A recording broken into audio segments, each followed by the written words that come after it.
Boa noite a todos, Shalom. O Departamento de Cultura Judaica, o Departamento Cultural da Hebraica, tem a satisfação muito grande de recebê-los para mais uma noite de atividade, sem dúvida, iluminadora, atividade que nos alimenta internamente. Nós estamos vindo de um ciclo de palestras, debates, filmes, enfim, muita coisa que nos instiga, nos faz pensar, nos ajuda a compreender a realidade tão complexa dos dias de hoje.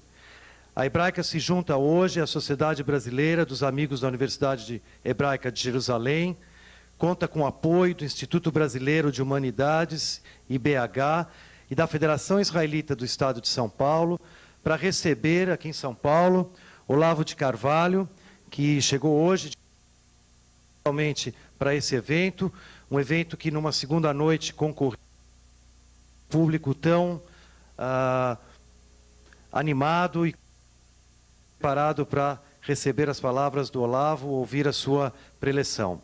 Antes de dar início, eu queria, em nome do presidente da Sociedade dos Amigos da Universidade Hebraica de Jerusalém, Morris Dayan, saudar a todos. Morris, infelizmente, não pôde estar presente, mas é uma honra muito grande a gente poder estar participando junto com a Hebraica desse evento. Também o presidente da federação, aqui representado pelo Ricardo Berkenstadt, que representa o Jaime Blay, presidente, também grande incentivador do evento, da noite. E eu queria, antes de dar início, convidar o nosso presidente, Arthur Rotenberg, da Associação Brasileira Hebraica de São Paulo, para dar uma lembrança ao nosso palestrante, um importante livro. O Olavo é um homem de... Quantos livros, Olavo? 50? Não, só 13. Só 13? Ora. Eu fui responsável por 2, né, Olavo? Eu lancei o Olavo há 20 anos atrás, quando eu tinha editora. Por favor. E agora ele foi o primeiro editor do Olavo. Agora ele está ganhando um livro também editado aqui na Hebraica. Acho que o Arthur vai. Boa noite a todos, boa noite, doutor Olavo. É um prazer tê-los aqui. Diante de uma plateia um pouco diferente da que eu estou acostumado, afinal de contas, geralmente, os eventos da Hebraica eu conheço, se não 100%, 90% da plateia. Hoje nós temos uma plateia bastante heterogênea, o que é muito bom, o que é muito saudável. É importante que todos saibam da pluralidade da Hebraica, de que a Hebraica tem as suas portas abertas à comunidade brasileira, paulistana, que a Hebraica oferece muitos eventos culturais, não só para os seus associados. E eu estava comentando com o Ricardo, que está representando o presidente Jaime Blay, na ausência do Dayan e do Blay, pelo menos um presidente veio, né? Mas eu queria desejar a todos uma excelente palestra, sejam muito bem-vindos ao nosso clube. Para aqueles que estão nos visitando, saibam que a Hebraica tem 51 anos de idade, aproximadamente 28 mil associados, e é um clube judaico inserido na vida dessa cidade, na vida desse estado, na vida desse país, e que vem contribuindo ao longo desses 51 anos com o crescimento do nosso Brasil. Dr. Olavo, é uma honra tê-lo aqui e vamos ouvi-lo com o maior prazer. Muito obrigado e boa noite.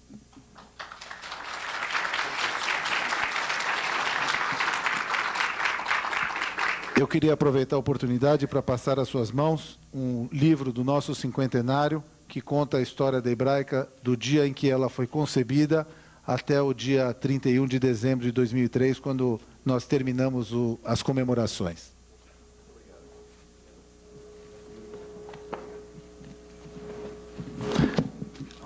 O presidente Arthur Rotenberg realmente representa a casa como presidente, mas eu não posso deixar de mencionar, temos Naum Rotenberg, ex-presidente da Hebraica, Natan Berger, ex-presidente da Federação. A luz aqui não permite ver todo mundo. Temos a nossa vice-presidente social e cultural, Esther Tarandash, Gabi Milevix, assessor do presidente. Enfim, temos aqui viu, Arthur, um apanhado muito importante, e eu acho que isso já vem acontecendo em vários eventos. Então eu acho que a Hebraica realmente está bastante ativa dentro da sua programação. Para quem não conhece, acho que mal é necessário apresentar o o Olavo de Carvalho. Ele é fundador, apoiador do evento Instituto Brasileiro de Humanidades. Ele é colunista do Jornal da Tarde, Página 2, Zero Hora, Folha de São Paulo, O Globo.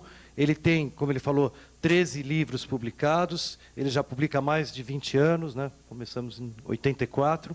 E, sem dúvida, eu acho que a gente vai ter a oportunidade de ter um debate muito bom. Eu recebo aqui, quem quiser mandar as perguntas por escrito. O Olavo também oferece a oportunidade, ao longo da palestra, de esclarecer dúvidas que se coloquem. Então, diretamente ao palestrante, Olavo de Carvalho.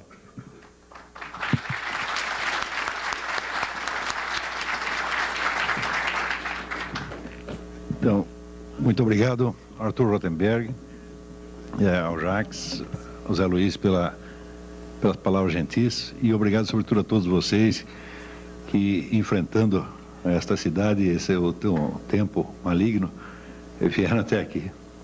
Bom, antes de tudo, queria dar um aviso, o seguinte: se alguém tiver alguma dúvida, não precisa esperar o fim da palestra, pode e deve me interromper. Se eu vejo que a explicação que a pessoa pede é muito complicada, eu mesmo a passo para o fim, senão a gente esclarece na hora mesmo. O que eu vou apresentar aqui para vocês é um resultado parcial de um estudo que eu venho empreendendo há algum tempo. As conclusões não são definitivas, elas ainda são bastante provisórias, isso ainda vai ser muito investigado e aperfeiçoado. Melhorou? Então, isso ainda vai ser investigado e aperfeiçoado, e provavelmente isso vai virar um livro com o tempo. O prazo que nós temos para apresentar a coisa aqui é bastante curto, e eu vou deixar aqui para vocês, depois da palestra, deixar aqui na Hebraica uma pequena documentação auxiliar, que ficará à disposição, acho que para quem quiser cópias pode e deve pedir. Eu trouxe esses vários livros porque tem uma citaçãozinha de cada um que a gente vai ler, e alguns cuja leitura eu vou recomendar fortemente.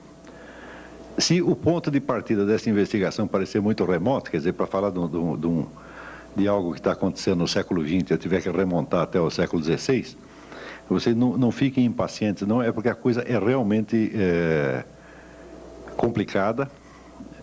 Toda a situação mundial que nós assistimos tem raízes muito profundas na história do Ocidente, e essas raízes não são fáceis de rastrear. A norma que foi seguida neste estudo foi a do bom e velho Spinoza, que dizia: não rir nem chorar, mas compreender. Então, há fenômenos que são demasiado graves e demasiado assustadores para que nós nos permitamos o luxo de ter perante eles reações emocionais, mesmo de indignação. Quando as coisas são muito graves, aí mesmo é que a gente tem que ficar de cabeça fria e botar o nosso cérebro para funcionar, nos baseando também numa outra máxima, esta de Goethe, que dizia: é urgente ter paciência. O problema é complicado, nós não vamos conseguir entendê-lo se estivermos com pressa, se estivermos nervosos, se tivermos já, assim, vamos dizer, opiniões feitas, opiniões prontas, que só vão nos atrapalhar a intelecção do processo. O ponto de partida desta investigação foi, há muitos anos, algo que eu li do filósofo alemão Martin Heidegger. Era uma teoria que ele apresentava sobre as origens do totalitarismo. Ele dizia que a origem remota do totalitarismo estava na entrada da modernidade, quando, com René Descartes, a filosofia proclama a possibilidade que o indivíduo humano tem de chegar a um conhecimento de validade universal a partir tão só do exame de si mesmo e de uma espécie de introspecção. Este é o princípio básico do racionalismo, quer dizer que se o sujeito conhecer 2 ou 3 premissas universais, ele pode deduzir, tirar da sua própria cabeça a totalidade do sistema das ciências. E dizia Martin Heidegger que se existe esta possibilidade do indivíduo humano ter por si mesmo uma visão tão abrangente, tão segura da realidade, então está suposto que o indivíduo detentor deste conhecimento deve ser também o detentor da autoridade sobre o mundo. Ele raciocina que não pode haver o totalitarismo sem a ideia de um controle total da sociedade e do processo histórico, e essa ideia, por sua vez, também não poderia existir, segundo ele, sem um conhecimento total e abrangente da realidade. Então, a pretensão de conhecimento desse novo tipo de indivíduo que emerge com a ciência moderna, estaria aí a raiz do totalitarismo. Eu vou ler um trechinho para vocês de um livro majestoso, estudo magistral sobre isto, de um autor chamado Alain Renaud. O livro chama-se A Era do Indivíduo. Ele escreve um pouco, às vezes, com aquele estilo um pouco pesado e tortuoso que é tão característico dos filósofos franceses, mas vale a pena. Ele diz: em toda uma tradição que, partindo de Heidegger, conduz tanto a Hannah Arendt quanto a Claude Lefort, o fenômeno totalitário vê-se interpretado através da sua relação com o reino da subjetividade, segundo um raciocínio não desprovido de sedução. O totalitarismo define-se, com toda evidência, como a tentativa de uma política de dominação total. Ora, tal projeto não pode ser concebido senão lá onde o campo sócio-histórico é representado como suscetível de ser integralmente controlado por um poder que o tornasse transparente e que racionalizasse todos os seus aspectos e que logo se tornasse o seu senhor e possuidor. O senhor e possuidor é uma expressão de Descartes, é o homem como senhor e possuidor da totalidade da natureza. Nesse sentido, o fantasma da dominação total não seria senão o último e o mais monstruoso rosto da promoção moderna cartesiana da subjetividade. Muito bem, essa é a teoria de Heidegger, né? O totalitarismo. Prosseguindo neste raciocínio, Heidegger diz que, com o racionalismo moderno, então, se no mesmo instante em que se inaugura o sonho ou a ambição de uma ciência universal capaz de dominar, portanto, o processo histórico e controlar totalmente a vida social, no mesmo instante aparece, então, o princípio da racionalização da sociedade moderna. Para a racionalização aqui se referia a Max Weber, que, colocando toda a sociedade, vamos dizer, a serviço de um processo industrial cientificamente organizado, elimina, então, vamos dizer, as ligações dos indivíduos com as suas respectivas comunidades de origem, ou seja, ela desacultura milhões de pessoas. Por exemplo, no começo da Revolução Industrial, massas inteiras de antigos artesãos abandonam as suas coletividades, abandonam as suas pequenas cidades e vão para a cidade grande, para a capital, onde se tornam operários de indústria ou desempregados. Então, criando uma multidão de pessoas desarraigadas, que já não tem mais aquela identidade cultural originária, aquela ligação pessoal que tinham com as suas comunidades de origem e que agora são como se fossem átomos soltos no anonimato da sociedade industrial. Então, estes dois processos que Heidegger menciona, primeiro esse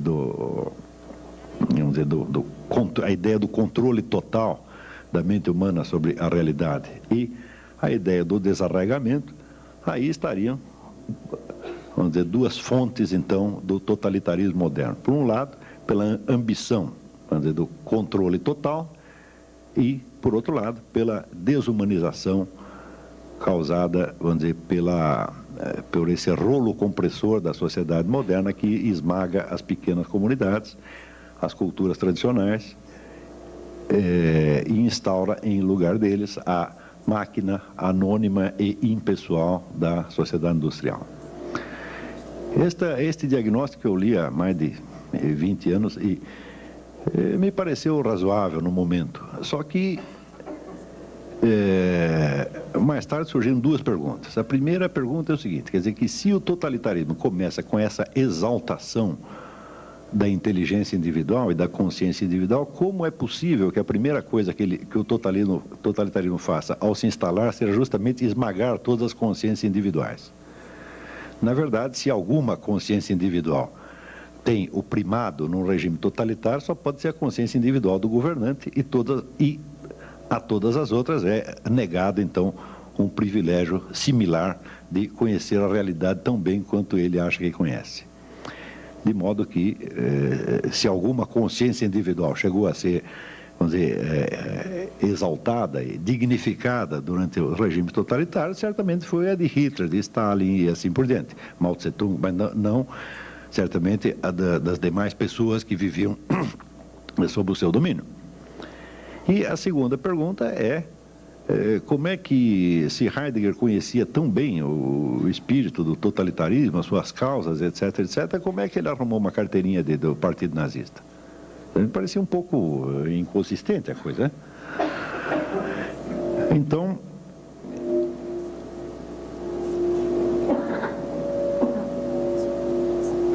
examinando a coisa por este lado, a gente pode observar que uma das promessas iniciais do Partido Nazista e que pareceram mais sedutoras ao público da época foi justamente a crítica da sociedade industrial moderna e o apelo ao arraigamento cultural, aquele negócio de sangue e solo. Quer dizer, a identidade nacional germânica, que seria, através do nazismo, segundo prometia, seria reconquistada, devolveria a estes pobres átomos soltos da sociedade industrial um senso de participação e de conexão pessoal com a sua comunidade. Ou seja,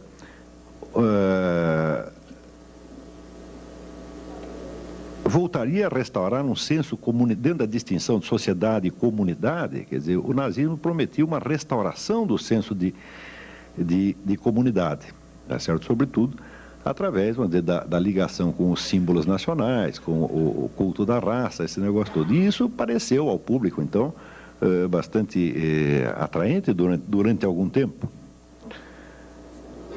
Acontece que, se isto de fato aconteceu, então é evidente que a explicação de Heidegger para a origem do totalitarismo está errada. Quer dizer que ele diz que o totalitarismo está intrinsecamente associado à impessoalidade da sociedade moderna, que destrói as culturas tradicionais e solta os indivíduos num mundo anônimo, para assim dizer, num deserto de relações humanas, nos quais ele só tem, vamos dizer, entre si uma ligação funcional e econômica, e já não mais os laços pessoais que tinham, vamos dizer, com tradição, religião, aldeia, etc., etc. Ora, mas se foi possível criar um novo totalitarismo, para saber o totalitarismo nazista, né, com base na promessa exatamente contrária, então quer dizer que esta relação intrínseca que Heidegger está vendo entre a impessoalidade da sociedade moderna e o totalitarismo não existe. Quer dizer, a coisa deve ser outra, a linhagem deve ser outra, completamente diferente. Ou seja, é possível você instaurar um totalitarismo de tipo, vamos dizer, anônimo, organizativo, voltado totalmente para a modernização industrial, e é possível também instalar um outro totalitarismo com vamos dizer, o apelo justamente contrário, quer dizer, com o apelo comunitário, o apelo à raça, ao passado, à tradição nacional, etc., etc., né? E havia as duas possibilidades. Porém, a coisa não terminava só aí. Quer dizer, aí de cara, com isto se dissolve a ideia assim, muito unívoca e simples do totalitarismo, e já começamos a vê-lo como um bicho que pode ter duas caras exatamente opostas uma à outra. Porém, essas duas caras também não eram unívocas, porque no totalitarismo comunista, embora ele fosse de tipo cosmopolita, quer dizer, embora fosse se apresentasse como um movimento ainda mais modernizante e ainda mais racionalizante até do que o capitalismo, ele também, de algum modo, cultivava o senso de comunidade, tá certo? Através exatamente da participação no partido. Quer dizer, o partido se tornava, vamos dizer, um novo elo de solidariedade entre as pessoas, né? Substituindo os elos de família e de tradição que tinham sido perdidos. Nós podemos observar, quando nós estudamos a história da cultura que se criou em torno do movimento comunista, e nós vemos a quantidade de sentimentalismo que está associado a esta cultura. Por exemplo, no tempo que se falava do paizinho Stalin, ou hoje, quando as pessoas veem a juventude de Che Guevara e derramam lágrimas, né? Existe toda uma cultura sentimentalística que cria um elo de solidariedade. Eu mesmo, no tempo que eu pertencia ao partido, foi durante 3 anos apenas, eu me sentia integrado naquele movimento, não só politicamente, mas humanamente. Estudando a coisa com um pouco mais de atenção pelo lado comunista, eu cheguei à conclusão de que houve tantas versões diferentes da ideologia comunista e tantas propostas diferentes relativas ao regime comunista que nós não conseguiríamos, de maneira alguma, defini-lo como um movimento ideológico unívoco. Existem ideologias comunistas e existem regimes comunistas concebíveis, mas tem uma coisa que tem unidade. É a unidade da cultura comunista.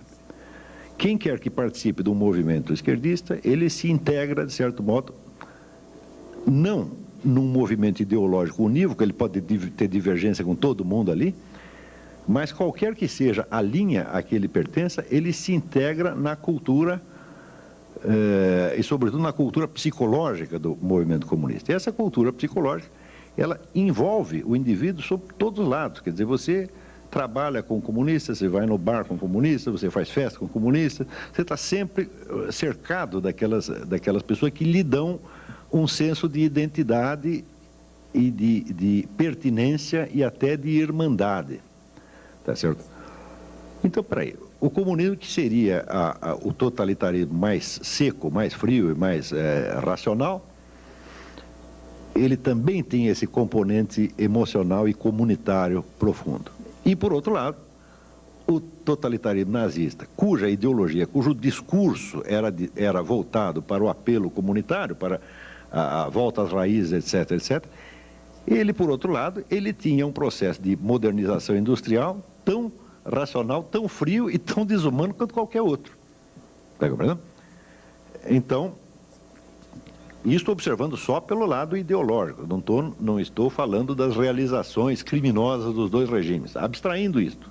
Vamos fazer de conta que comunistas e nazistas eram boas pessoas, que nós não temos nada contra eles e que estamos apenas examinando as ideias deles, né? Ou seja, só examinando com o máximo de frieza e de isenção e levando em conta somente as ideias, nós daqui a pouco, por trás dessas ideologias tão bem justificadas, né, que uma fala, vamos dizer, em nome do senso de justiça e igualdade, e outra fala em nome do senso de comunidade e do resgate dos pobres átomos anônimos desarraigados na sociedade industrial. Quer dizer, por trás de toda esta bela conversa vai começar a aparecer o lado monstruoso já, sem nem precisarmos apelar vamos dizer, ao reino dos fatos. Muito bem, mas se esses dois totalitarismos, que se apresentavam com faces opostas, cada um deles tinha dentro de si a face do outro, tá certo? Também, vamos dizer, anexada, como que geminada à sua própria face. Quer dizer, vamos falar de um totalitarismo societário, um totalitarismo comunitário. Esses termos são provisórios, eu ainda não achei os termos adequados para isso, mas para simplificar a guerra, diremos que o socialismo era um totalitarismo societário, tá certo? Quer dizer, voltado para uma dissolução ainda maior das comunidades tradicionais e para uma racionalização ainda maior da sociedade. e o nazismo como um totalitarismo de tipo comunitário, porque apelava a uma espécie de retorno às raízes e ao senso de identidade nacional, grupal e racial. Então, quer dizer, um desses totalitarismos, cada um deles tinha a imagem do outro geminada a parte do outro que parecia a mais diferente dele era uma componente dele próprio. Eu não sei se está ficando claro isso aqui.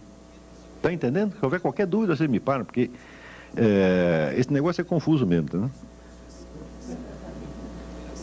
Não, eu estou há anos fazendo o melhor que eu posso para ver se eu consigo achar, quer dizer, as pistas direitinho, consiga mapear esta coisa, dizer o que está acontecendo, afinal de contas, o que é isso, né? E naturalmente todos nós podemos errar, e às vezes a massa de informações que tem nisso é tão grande que eu mesmo acabo me atrapalhando. Então, vamos dizer, esta observação de que os dois totalitarismos, eles eram opostos na sua ideologia. Ideologia quer dizer um discurso pretextual. O que eu chamo de ideologia sempre é isso, né? A ideologia nunca diz o que você vai fazer. Ele diz em nome do que ele quer que você pense que ele está agindo. Não é isso? Talvez seja a melhor definição de ideologia essa. É um discurso pretextual, né?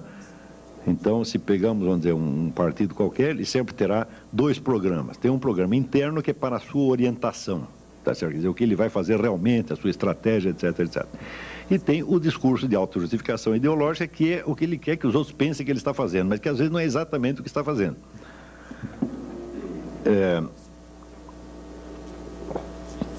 E se acompanharmos, por exemplo, a trajetória, vamos dizer, desses regimes nos momentos de máxima condensação totalitária, aí é que a duplicidade de estratégia e ideologia se torna uma coisa quase alucinante, porque os camaradas todos fazem exatamente o contrário do que estão dizendo, e isto é sistemático, não é uma coincidência, não. E não pode ser explicado como mera, vamos dizer, hipocrisia, diz uma coisa e faz outra. Não, este é um negócio, essa duplicidade é até planejada. Muito bem, a partir da hora que verificamos que existe esta duplicidade de totalitarismos e dentro de cada uma delas tem uma nova duplicidade interna, aí é que a teoria explicativa do Heidegger foi mesmo para o brejo, quer dizer, não sobrou nada. O processo, em suma, é muito mais complexo do que se poderia imaginar. Mas esta mesma dualidade que nós usamos agora de comunidade e sociedade, ainda pode nos servir como uma pista para investigar isso aqui, no seguinte sentido. Em toda a sociedade humana que existiu até hoje, toda e qualquer sociedade humana, sempre existe, por um lado, os papéis sociais que as pessoas desempenham, ou seja, a identidade social que cada um tem, como, por exemplo, no momento eu me compreendo a mim mesmo como conferencista e vocês como auditório de conferencista, né? O Arthur Rothenberg se entende a si mesmo como presidente da Hebraica, etc, etc. Vamos dizer, são as identidades que nós desempenhamos na sociedade, com as quais nós nos mostramos e nos compreendemos a nós mesmos na sociedade. Mas existem certos momentos, tá certo, onde você é violentamente despido da sua identidade social. Por exemplo, no instante que você é assaltado na rua, tá certo? Aí um sujeito encosta um revólver na sua cabeça, tá certo? E quer o seu dinheiro, quer esse dinheiro exista, quer não exista, tá certo? Então, neste momento, todas as ligações que você tem na sociedade falham. Você está separado de tudo e você está reduzido à condição humana no seu sentido mais físico, tá certo? Você é apenas um corpo humano vivente que pode estar morto dali 2 segundos. Ou seja, os seus compromissos sociais não contam mais, os seus deveres sociais não têm mais a mínima importância, naquele momento você está dispensado de todos eles, e os benefícios que você espera obter da sociedade também não existem. Uma outra circunstância onde você é desligado da sua identidade social por exemplo, por ocasião de certas experiências extremas. Eu me lembro que quando eu era jovem, tinha 18 anos, eu participei do recenseamento escolar do governo do falecido Adhemar de Barros. E eu participei disso no litoral sul, perto ali de Iguape, Cananéia. E nós íamos pelo meio do mato, procurando os moradores para ver se tinham crianças, quantas crianças tinham, se estavam na escola, se não estavam, etc, etc. E chegou uma hora que nós nos perdemos. E ficamos 4 dias, estava eu e mais 2 funcionários, 4 dias no meio do mato, tá certo?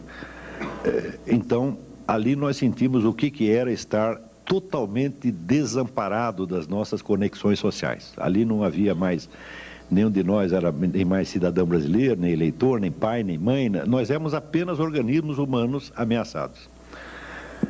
Uma outra situação que provoca este desligamento seriam, por exemplo, experiências com drogas.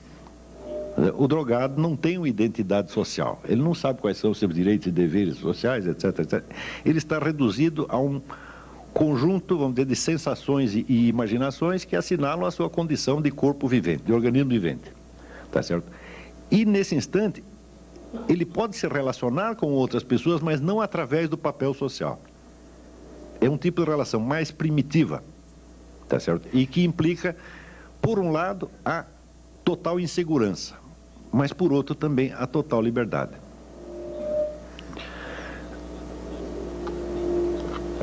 Muitas sociedades antigas compreendiam que o ser humano não pode viver permanentemente ligado à sua identidade social, mas que essa tem que ser, de vez em quando, dissolvida e o indivíduo tem que ser jogado em certas experiências mais radicais que o levem, para usar a expressão da Clarice Lispector, perto do coração selvagem da vida. Tá certo? Todo mundo tem uma necessidade, o ser humano tem uma necessidade profunda de vez em quando, se despir da sua identidade social e voltar a uma experiência mais direta e mais primitiva. Ora,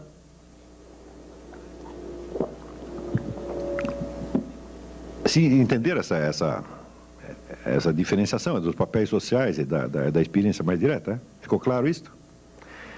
Muito bem.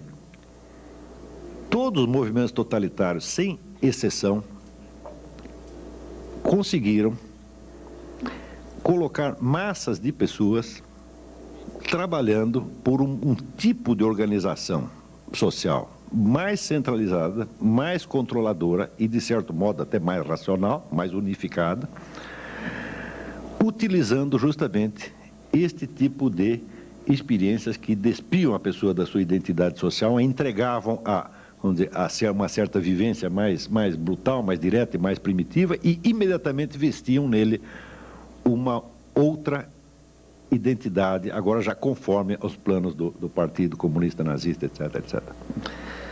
Eu vou ler aqui para vocês um outro paragrafinho. Isso aqui é de um clássico da sociologia, Karl Mannheim. E o trabalho se chama Estratégia do Grupo Nazista. Eu não sei se esse livro ainda existe em circulação, é uma edição já bastante antiga. Chama-se Diagnóstico do Nosso Tempo. Alguém conhece? Nunca leram isso? A gente estou ficando velho mesmo. Então, nas bibliotecas deve ter, mas deveria ser reeditado. Então, diz Karl Mannheim, Hitler inventou um novo método a que se pode dar o nome de estratégia do grupo nazista. O ponto capital da estratégia psicológica de Hitler é jamais encarar o indivíduo como pessoa, mas sempre como membro de um grupo social. O que Hitler faz por instinto está de acordo com o descobrimento da moderna sociologia, ou seja, de que o homem é mais facilmente influenciado através dos vínculos do grupo. E o que é mais importante ainda, as reações dele variam conforme o grupo particular a que pertence. O homem porta-se diferentemente na família, no clube, no exército, em seus negócios ou como um cidadão em geral. Cada grupo, aparentemente, possui suas próprias tradições, proibições e formas de expressão peculiares e, enquanto as conserva intacto, apoia e orienta o comportamento de seus membros. Hitler sabe instintivamente que, enquanto as pessoas se sentem abrigadas em seus próprios grupos sociais, ficam imunes à influência dele. O artifício da estratégia de Hitler, portanto, consiste em romper a resistência do espírito individual por meio da desorganização dos grupos aos quais esse indivíduo pertence. Essa desorganização tem de ser rápida e violenta simultaneamente. Mesmo assim, porém, o seu efeito só será duradouro se conseguir formar imediatamente novos grupos que fomentem o gênero de comportamento aprovado pelo partido. Então, bom, assim, há duas fases principais na estratégia do grupo de Hitler: a decomposição dos grupos tradicionais da sociedade civilizada e uma rápida reconstrução baseada em um padrão de grupos inteiramente novo. Ou seja, o indivíduo é induzido, assim, por um processo muito rápido, a se desligar ou da família, da igreja, do seu grupo local, etc, etc. Então, naquele momento, ele está entregue, vamos dizer, àqueles medos mais primitivos que justamente eu experimentei, por exemplo, quando estava perdido no meio do mato. Você não tendo os vínculos grupais, você não sente a proteção. Então, automaticamente, você sai buscando, quer dizer, uma nova identidade, e daí aparece o sujeito com a carteirinha do partido e diz: olha aqui, meu filho, você paga aqui a mensalidade do partido, está resolvido o seu problema. Isso aqui, evidentemente, não é uma propriedade particular de Hitler. Muitos movimentos de massa fazem a mesma coisa, e nós observamos isso diariamente na nossa própria sociedade, nós vemos isso acontecendo. Mas este jogo, vamos dizer, do indivíduo no seu isolamento, devolvido, vamos dizer, ao terror primitivo, tá certo? Por um lado. E, por outro lado, o indivíduo integrado no grupo e disciplinado segundo o grupo, aí também existe uma certa ambiguidade. Porque a integração no grupo subentende também a disciplina e a obediência, portanto, pode ser o veículo da opressão. E, por outro lado, a independência do indivíduo jogado no meio do mato e isolado dos seus vínculos grupais, pode significar, por um lado, o terror do isolamento e, por outro lado, também a liberdade. Com esses elementos psicológicos, todos os movimentos de massa sempre jogaram.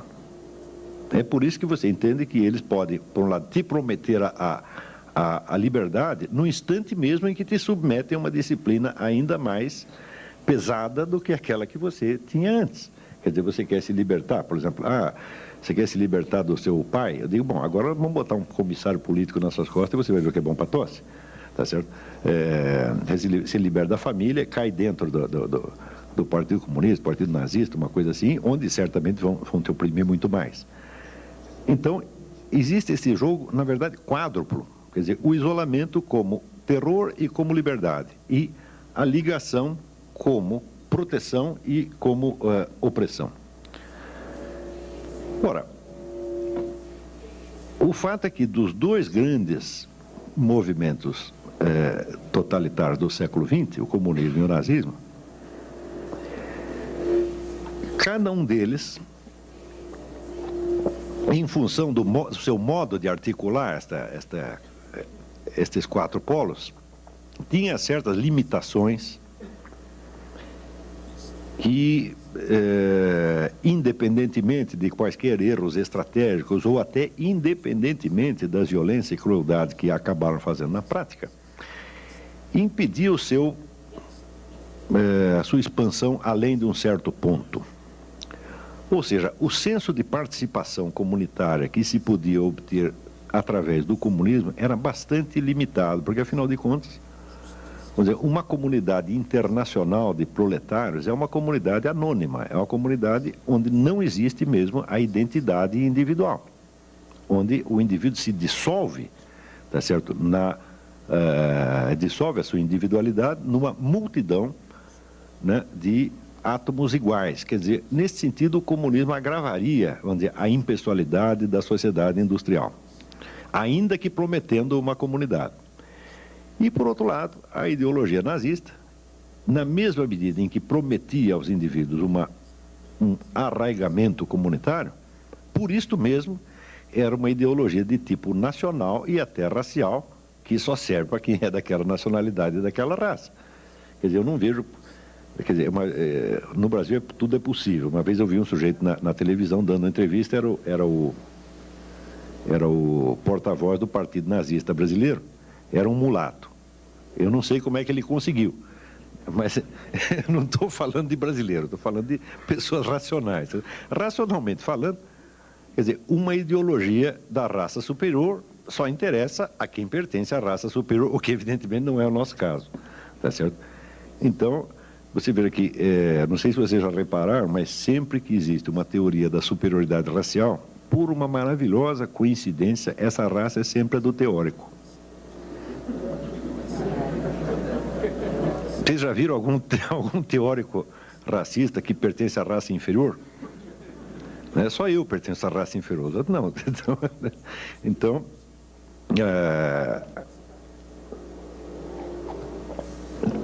onde quer que você veja uma pretensão de superioridade racial, e nós a vimos, por exemplo, não só no caso nazista, mas nós vemos hoje, certo teórico do movimento black americano, eu lendo esses camaradas, né, eu vejo como é fácil, né, você argumentar nesse sentido, desde que você esteja assegurado que o resultado da sua pesquisa científica será provar que o superior é você. Porque se você tiver com uma suspeita, bom, eu vou investigar esse negócio, vai que eu provo que existe superioridade racial e eu caí justamente na inferior, eu não vou prosseguir essa pesquisa, não sou besta. Então, por ser uma ideologia de tipo nacional e racista, é evidente que o interesse dela para outras nações só poderia ser, essa ideologia só poderia ser vendida para outras nações na base da fraude. Quer dizer, cada nova nação que os nazistas faziam aliança, vai ter que provar que eles pertencem à raça superior também. Quer dizer, o italiano é ariano de algum modo, os árabes também vão ser um pouco arianos e assim por diante. Quer dizer, é um trabalho retórica, uma retórica muito tortuosa demais, tá certo? Então nós não podemos conceber, por exemplo, algo como uma internacional nazista. Vai chegar um ponto em que você só provoca antagonismo, tá vendo? Então, no total, uma dessas ideologias não oferecia um arraigamento cultural suficiente e a outra oferecia até um arraigamento cultural, mas só para aqueles que tiveram, né, a felicidade de nascer na raça superior. E é justamente aí que, a partir da década de 30, começa a surgir na cabeça de alguns intelectuais muçulmanos que haviam estudado na Europa e que tinham lido essa coisa toda, e tinham lido até Heidegger, Jean-Paul Sartre, essa coisa toda, começa a surgir a ideia de que o Islã tinha a solução para este problema. Então,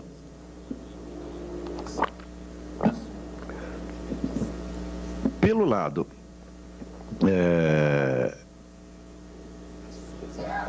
econômico, o Islã tem a sua própria estratégia econômica, vamos dizer, que não é bem de uma economia socialista, é de uma economia que resguarda, vamos dizer, a propriedade privada, mas no qual você tem tantos instrumentos, tá certo, de controle, não somente na mão do Estado, mas você tem tantos instrumentos religiosos de controle, que praticamente, se pode dizer que toda a vida econômica da comunidade estará sob o controle daqueles que tiverem a autoridade religiosa. Pelo lado cultural, o traço mais característico é que o Islã não é somente uma religião no sentido em que, digamos, o cristianismo é uma religião. O Islã é uma cultura inteira, cuja unidade é preservada de qualquer modo, onde quer que o Islã meta as suas patas. Como é que se faz isto? Quando o indivíduo se converte ao Islã, se você for numa mesquita e diz, olha, eu quero entrar aí, quero ser desse negócio aí, eles vão dizer, olha, só tem são 5 pilares, você tem que fazer isso, mais isso, mais isso, mais isso, mais isso. Você diz, são simples assim, então eu quero também. Só que daí, no dia seguinte, você diz, olha, mas tem mais uma outra norma aqui. E depois tem outra, e depois tem outra, e depois tem outra. Porque existe um fenômeno chamado os hadiths. Sabe o que são os hadiths? São ditos e feitos do profeta Maomé. Maomé foi o único profeta ao longo da história cuja vida foi meticulosamente registrada pelos seus contemporâneos. Então, anotavam o que ele dizia, o que ele fazia, como ele se relacionava com a família, como ele tratava os problemas de comércio, etc, etc. E existe um repertório de 40 mil hadiths. Esses hadiths marcam o estilo de vida de Maomé. E esse estilo de vida, que é justamente o que se chama a Sunna, acaba por se incorporar na religião como parte integrante dela. Ou seja, o que se diz inicialmente é que isso não é obrigatório. Eu digo, bom, não é obrigatório, mas todo mundo faz assim. Se eu não fizer, eu vou parecer muito esquisito. Então, existe, por exemplo, um modo maometano de você escovar os dentes. Tá certo? Existe um modo maometano de comer, um modo maometano de vestir, um modo maometano de ir ao banheiro, um modo maometano de fazer visitas. Em suma, existe uma receita baseada no estilo de Maomé para cada ação humana. Não há nenhuma situação humana para a qual não tenha uma fórmula. Como o processo da revelação corânica levou 28 anos, desde o primeiro versículo que Maomé recebe do arcanjo Gabriel até o final, onde ele recebe o último versículo, reúne a população e diz: hoje eu completei aqui a vossa religião. Como se passaram 28 anos, calcula-se que o indivíduo, para absorver a totalidade dessas regras e se tornar realmente um muçulmano, precisaria de 28 anos. Tá certo? E mesmo assim ainda vai falhar.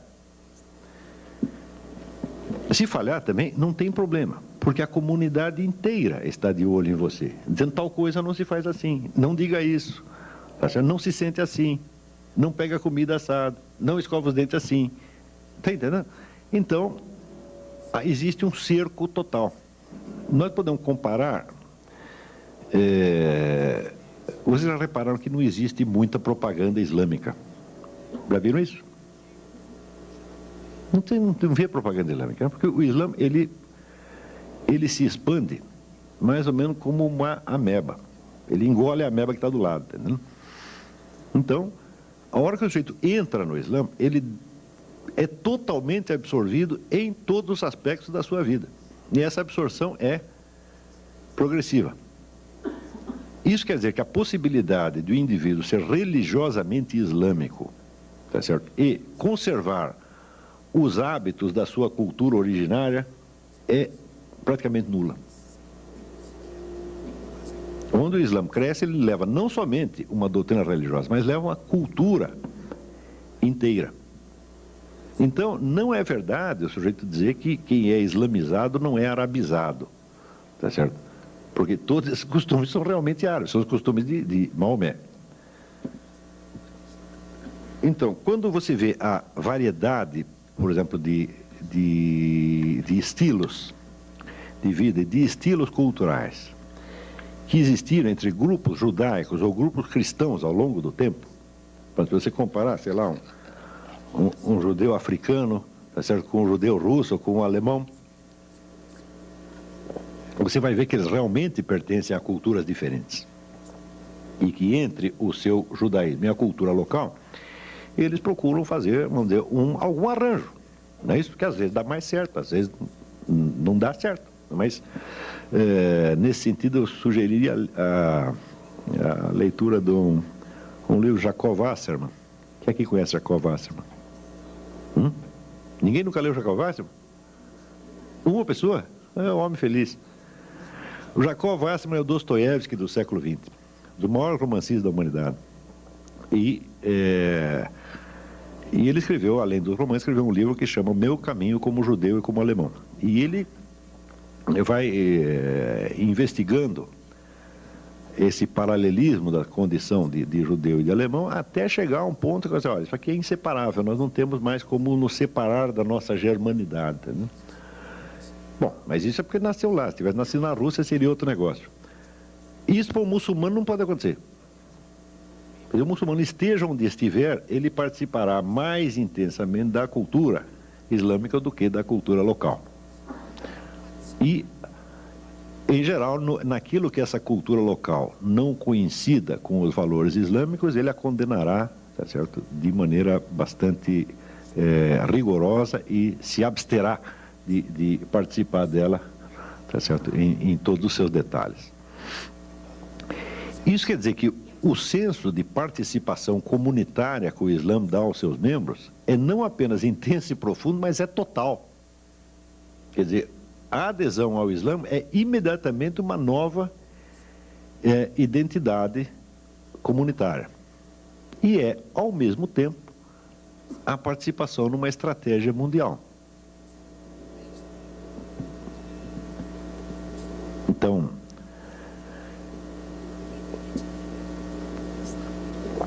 isso quer dizer que, contemplando o problema dos dois totalitarismos, o muçulmano da década de 30 e 40 começou a ter ideias.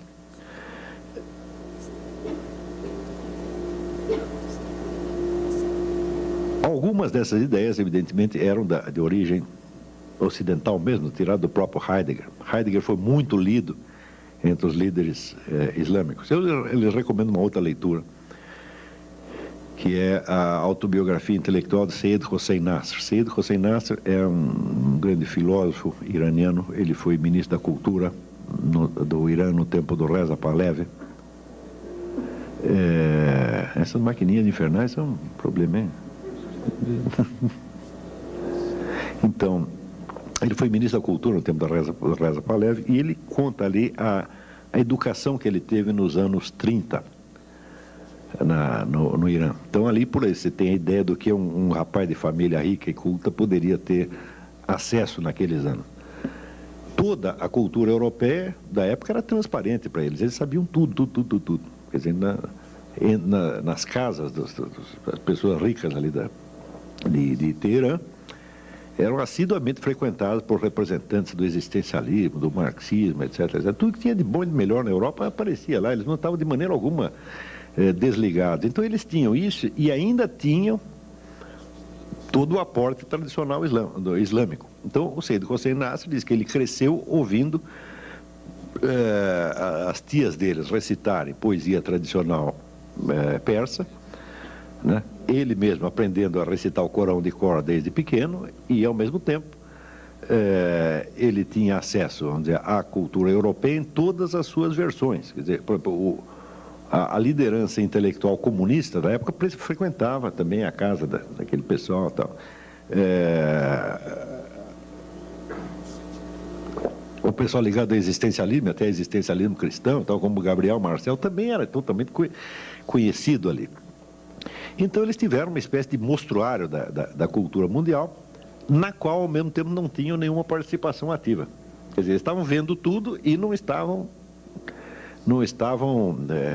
participando ativamente. Eles tiveram muito tempo para pensar nisso aí.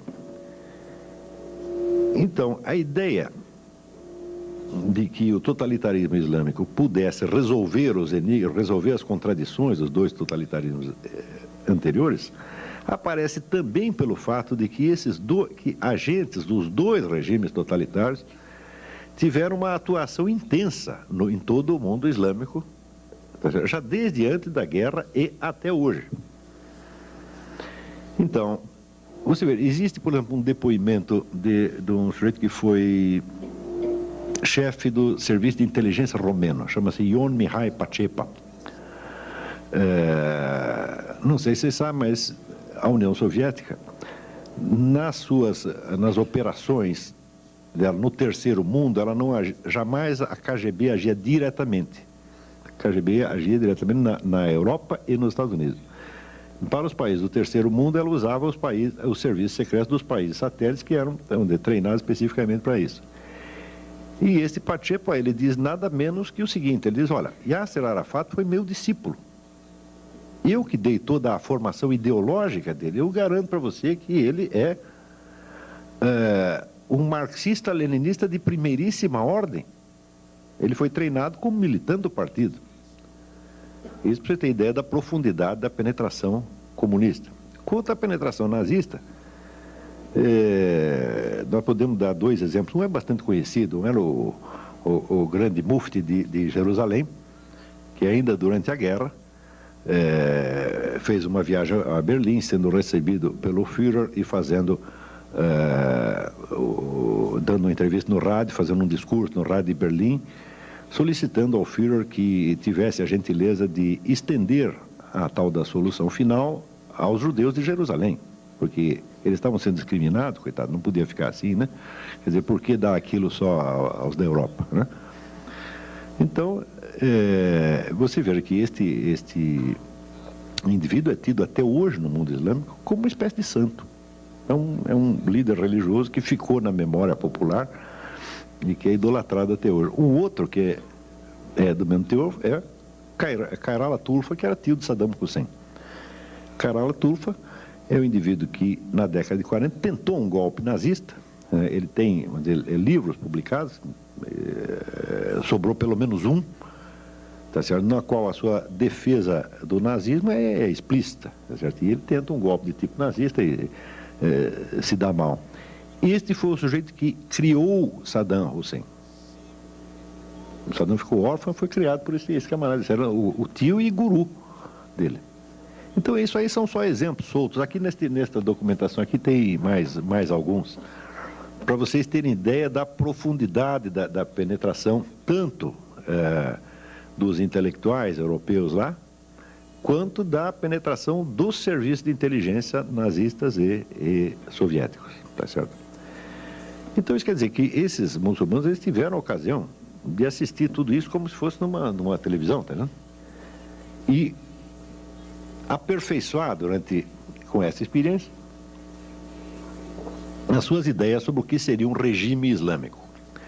O problema do regime islâmico é um verdadeiro abacaxi, porque tudo na sociedade islâmica é regrado pelo Corão. Se você lê o Corão, que é um livro relativamente pequeno, umas 280 páginas, você verá que ele tem regulamentos sobre os hábitos diários, sobre a vida em família, etc. Ele contém todo um código civil. Esse código civil é ainda completado pelos hadith, quer dizer, pelos exemplos de Maomé. Então você tem talvez ali o código civil mais meticuloso do universo, tá certo? Porém, não tem um código do direito político.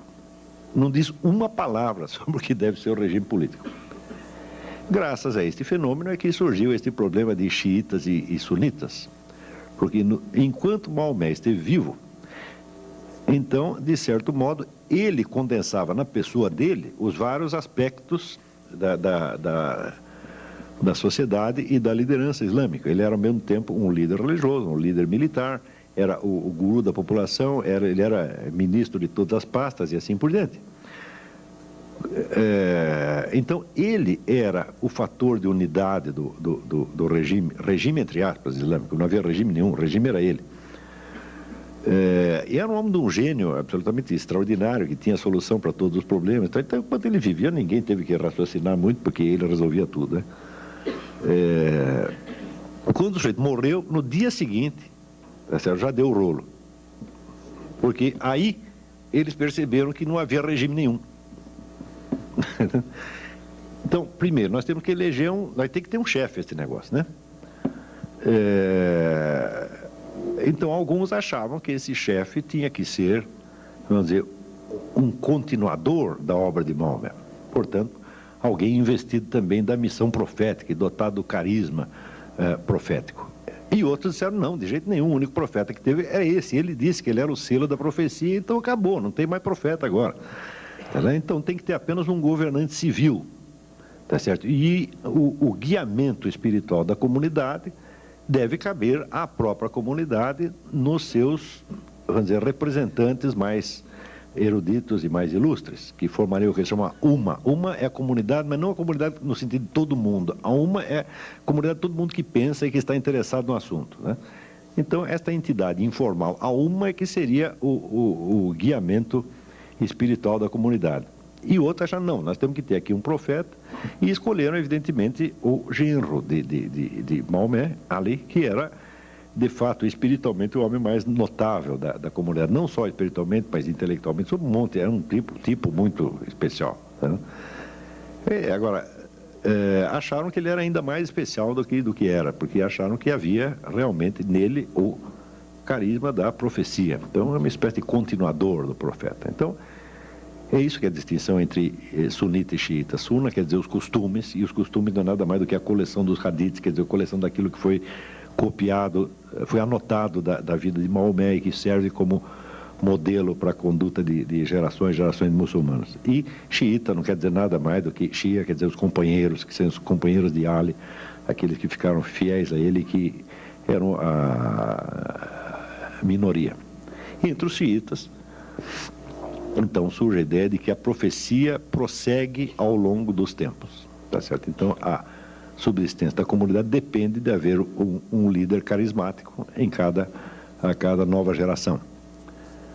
Isso que se chama justamente o imam. Imam é um nome que... Imam quer dizer duas coisas. Quer dizer, em primeiro lugar, o imam é o sujeito que chefia a prece, ou que conduz a prece. Não sei se vocês já viram prece muçulmana. Fica um bando de gente alinhada aqui. Tem um sujeito na frente que ele diz a prece em voz alta e os outros aqui repetem ou ecoam. Ele conduz a prece de algum modo. Então, evidentemente, cada mesquita tem um imam, e se juntar 2 muçulmanos para rezar numa casa, um deles vai ter que ser o imam. Mas também a mesma palavra é usada num sentido já mais ampliado para querer dizer o grande guia espiritual do mundo xiita.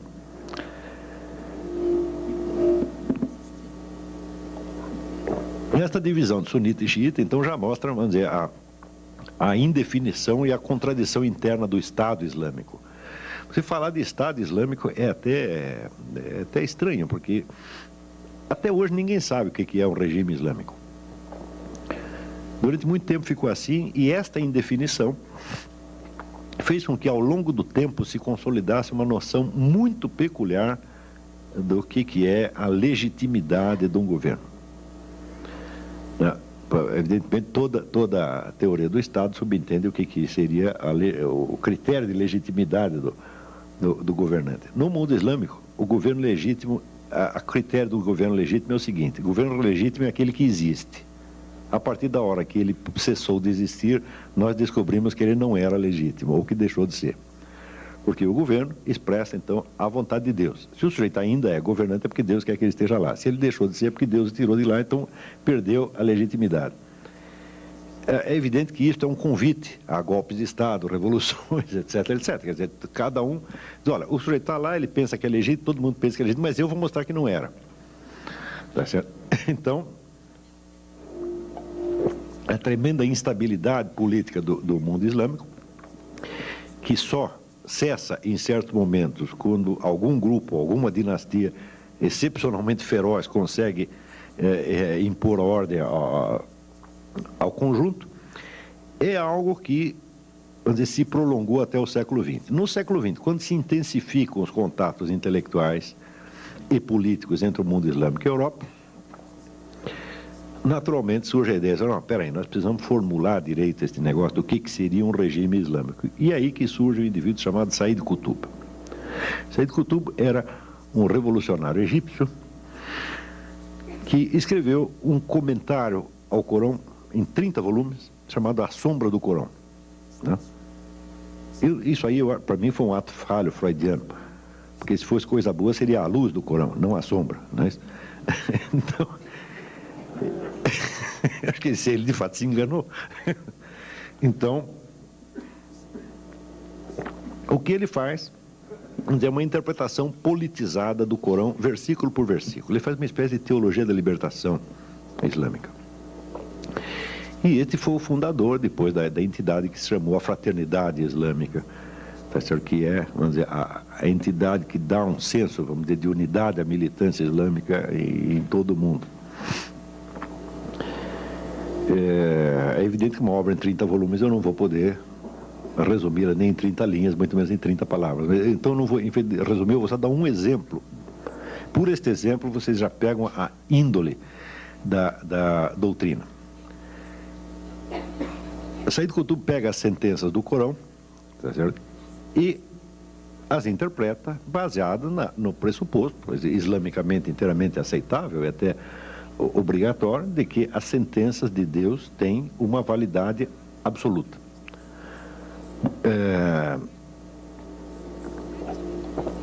Uma das sentenças diz o seguinte: há uma definição corânica de tirano. A definição é a seguinte: tirano é aquele que proíbe o que Deus permite ou permite o que Deus proíbe. É boa a definição, é ótimo, não é isso? Se você entender, vamos dizer, a palavra Deus no sentido que se deve entender, que é, vamos dizer, aquilo que é o fundamento mesmo da ordem da realidade, não é isso? Então, vamos dizer, o tirano é o sujeito que ele quer, vamos dizer, tornar possível aquilo que na realidade é impossível, e quer tornar impossível uma coisa que já era perfeitamente possível, não é isso? Então, a definição não é ruim, não. Mas vejamos como Said Qutb a aplica. Ele diz, muito bem. Se, então, a única lei válida é a lei que Deus enunciou, que leis válidas existem? Então, ele raciocina de acordo com uma ideia da corânica também, que é a ideia do povo do livro. Tá certo? Por exemplo, os judeus são um povo do livro. Por quê? Porque eles têm um livro sagrado que lhes foi dado por Deus. Os cristãos também, e assim por diante. Tem uma série de povos do livro. O povo do livro recebeu uma mensagem divina. Então, de certo modo, é um povo obediente a Deus. Porém, de acordo com a tradição islâmica, todos esses livros que foram recebidos pelos povos do livro foram copidescados e falseados por uma sucessão, tá certo, de editores bem ou mal intencionados. Então, só sobrou um livro confiável, que é exatamente o Corão. Olha, você tem essa tal de Torá, o negócio é bom, foi Deus, tá, mas vocês mexeram tanto nisso que você não sabe mais o que é o que não é. Então, vou resolver o seu problema. Toma lá o Corão, tá certo? Que é a última edição, tá certo? Fiel e estável. Né? Você lê e diz, mas não parece, né? Ele diz, não parece, mas é. Não parece porque a sua está alterada. Essa aqui é que está inalterada. Então, se é assim, bom, a conclusão é que somente os regimes que são baseados exatamente na lei corânica é que são legítimos. Os outros são todos tirânicos. Todos, sem exceção. E, ora, lutar contra a tirania faz parte do jihad. Jihad, o pessoal entende que é guerra santa, não é. Jihad é esforço, é ascetismo, quer dizer, faz parte do aperfeiçoamento do sujeito na prática da lei islâmica. Ele tem que fazer um esforço. E a luta contra a tirania, tal como entende Said Qutb, a luta contra a tirania faz parte do jihad, portanto faz parte das obrigações islâmicas. É uma daquelas milhares de obrigações que vem depois das 5. Né? Começa com 5 e termina com 40.005. Quando chega na 30ª, 90ª, etc., tem o jihad. Resultado, todo e qualquer cidadão islâmico que esteja vivendo num país sob regime não islâmico tem a obrigação de lutar para derrubar o seu governo.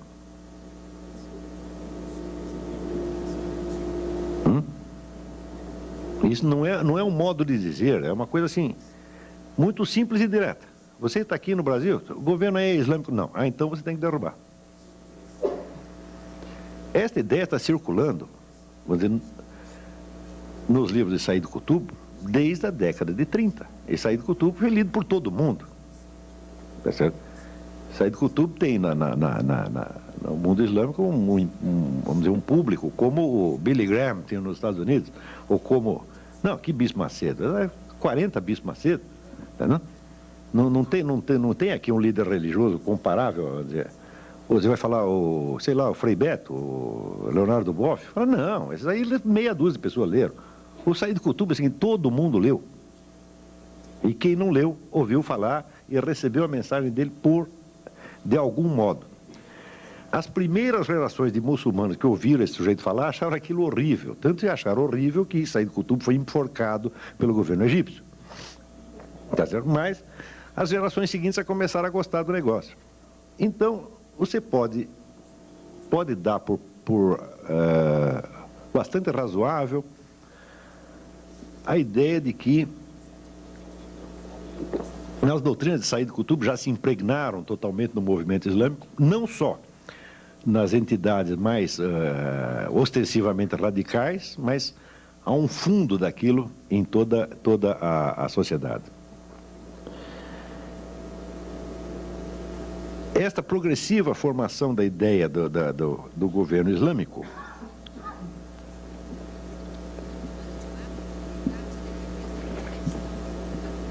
chega, vamos dizer, a uma espécie de perfeição mais modernamente, nas últimas décadas, quando se forma a ideia de que o Islã, por ter uma mensagem divina, tá certo? Ele é o complemento espiritual natural da revolução socialista no mundo. Então, primeiro tem que haver a revolução socialista, a qual, porém, lamentavelmente, deixará o homem desarraigado da comunidade e desligado do sentido último da vida. Porque a revolução socialista é toda feita em função de pretextos meramente econômicos, a justiça meramente econômica, uma coisa assim. Ele diz, tudo isso é muito bom, mas é evidente que nem só de pão vive o homem, tá certo? Então, o Islã é a cereja do bolo socialista. Quer dizer, depois de feita a Revolução Socialista, nós indicaremos ao mundo já socializado o caminho de Deus, tá certo? Então, digamos que o socialismo seria para o futuro mundo islâmico mais ou menos aquilo que Júlio César foi para a civilização cristã. Ele é o único unificador do mundo antigo. A partir da hora que unifica o mundo antigo, então entra uma nova, preparado o corpo da Europa, então tem uma nova mensagem que dará uma nova vida espiritual à civilização. Isto aqui, a ideia de socialismo mais espiritualidade islâmica, isto já ganhou o mundo islâmico. Não há um sujeito lá que não tenha essa ideia na cabeça. Uns podem ser mais bonzinhos, querem realizar isso através do voto, né? Porque uns também não leram só Karl Marx e Lenin, uns leram também Antônio Gramsci, tá certo? Então, o Antônio Gramsci é o sujeito, né, da revolução indolor. Nós vamos expandir a ideologia socialista de tal modo, nós vamos colocá-la, não vamos fazer propaganda socialista, nós vamos colocar o socialismo no dicionário, o socialismo nas entrelinhas da música popular, o socialismo nos livros didáticos, etc. No fim, todo mundo vai ser socialista sem perceber. Quando todos forem socialistas sem perceber, tá certo? Daí passaremos para o socialismo, assim, num passe de mágica, sem necessidade de nenhum trauma. Então, existem também os islâmicos gramscianos. E também nós podemos ir social islamizando a cultura mundial de tal modo que, no fim, a transição se fará de maneira indolor. Bom, não é necessário ser muito inteligente para perceber por que nesta perspectiva, surge o fenômeno do neo-antissemitismo. Por que os judeus saem mal pelas duas possibilidades?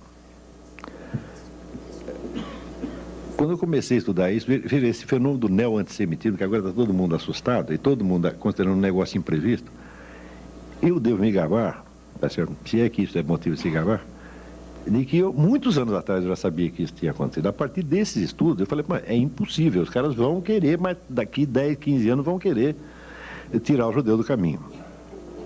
Porque, do ponto de vista da cultura socialista, o judeu é o representante do capitalismo. Isso, pelo menos, é o que diz Karl Marx. Karl Marx dissolve a ideia mesma de uma identidade judaica. Isso não existe. O que existe é o capitalista. E eles são os capitalistas. Então, a hora que nós destruímos o capitalismo, a identidade judaica irá para o brejo. Tá certo? E os judeus se integrarão na cultura socialista como todo mundo. Esta ideia, vamos dizer, foi levada ao pé da letra por Lenin. Lenin, então, logo toma o poder, ele cria no Partido Socialista, no Partido Comunista, uma famigerada seção judaica. A função da seção judaica era treinar militantes para que, se prevalecendo das suas ligações de família e de língua, penetrassem então nos grupos judaicos para espionar, denunciar, etc, etc, etc. Talvez alguns aqui tenham ouvido falar do famoso Rabino Schneerson, que era o grande santo, líder espiritual judaico no tempo da Revolução Russa, e que foi o sujeito que mais pagou por esta brincadeira, que passou 22 anos na cana, um negócio assim.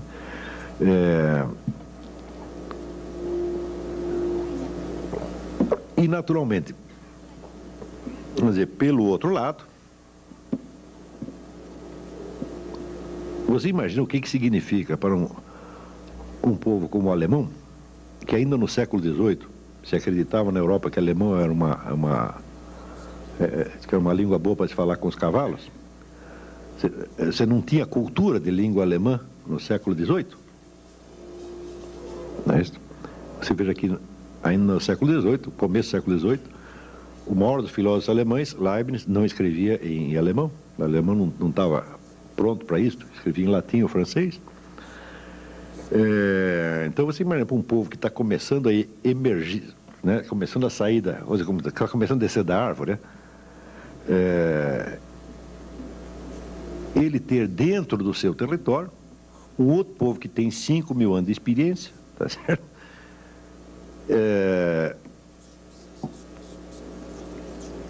E que é, pela sua simples presença, a prova da inferioridade da população local. É horrível isso, dói no cotovelo, que é uma coisa medonha, né? Então, não precisamos nem especular outros motivos pelos quais surgiu o antissemitismo alemão. Quer dizer, um povo antigo, organizado, culto, capaz, que tem, vamos dizer, a coisa mais básica para o sucesso na vida, que é o capital cultural herdado. Não tem nada que ajude você, tanto na vida quanto você já recebeu isso de casa, está entendendo? O alemão não tinha isso, tá? Então, basta isso para... Claro que houve outros motivos, mas este já é um motivo suficiente. O judeu era, de certo modo, pela sua simples presença, um antídoto à ideia de uma identidade racial germânica. Eu digo, mas que raio de identidade racial vai ter essa cultura? Assim, metade dos escritores e os cientistas, são tudo judeus. Não tem identidade racial. Não tem identidade racial nenhuma, isso é uma balela, né?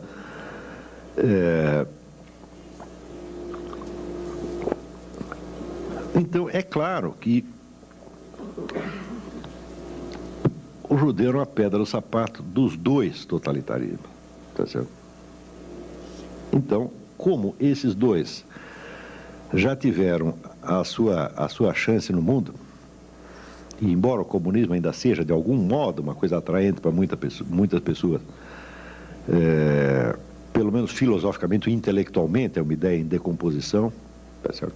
Se bem que uma ideia está intelectualmente desmoralizada, não quer dizer que politicamente ela esteja enfraquecida, mas intelectualmente está acabado. E o nazismo também já foi liquidado na guerra. Então é evidente que, ao puxar para si a herança desses dois totalitarismos e trabalhá-los à sua maneira, o movimento islâmico, vamos dizer, com os seus novos aliados, que são remanescentes de movimentos comunistas e nazistas. Você não pode esquecer que em Nova York, naquelas passeatas que teve logo depois do 11 de setembro, passeatas pacifistas, estava ali o pessoal comunista e black, tudo de mão dada com o David Duke, que era o homem do partido nazista, quer dizer, juntaram todos, tá certo? Então, não é de estranhar que, absorvendo esta herança, ele criasse também este movimento, o qual também tem que ser estudado sob outros aspectos, que depois mais tarde nos debates a gente entra, mas eu para esta conferência peguei só por este aspecto. Não é de espantar que esse movimento criasse um neo-antissemitismo, que é um pouco diferente dos outros, tá certo? É um pouco diferente, mas evidentemente tão perigoso quanto, sobretudo pela sua abrangência.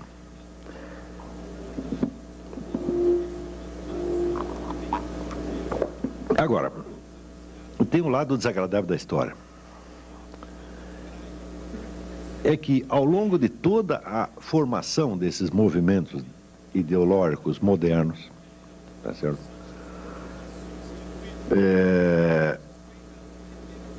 Houve muitos autores e pensadores judeus que contribuíram para isso. Mas, judeu porque não tinha nascido judeu. Vieram por um bocado de Trotsky. Trotsky não aceitava ser chamado de judeu. Ele não gostava disso.